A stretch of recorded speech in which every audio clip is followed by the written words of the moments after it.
Hello everyone and welcome back to another tutorial from Finance for Beginners. Today I'm going to show you how you can swap or exchange crypto on the Trust Wallet application. So let's get started right away. First of all, open up the Trust Wallet app on your device and you will need to provide your PIN code or biometrics to log in. After you are inside the homepage, if you wish to swap your cryptocurrency, then simply tap on the swap button right at the homepage, or you may tap on swap underneath as well. This will then take you into the crypto exchange page. Now within the From section, you can choose which crypto you would like to change.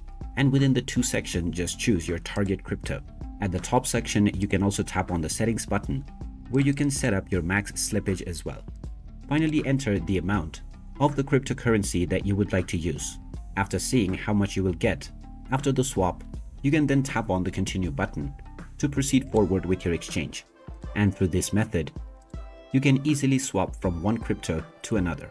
And there you have it. That is how easy it is to swap or exchange your crypto on the Trust Wallet application. If you find this video helpful, don't forget to hit that like button and subscribe to our channel for more useful tips and tutorials. Thanks for watching, and I'll see you again in the next one.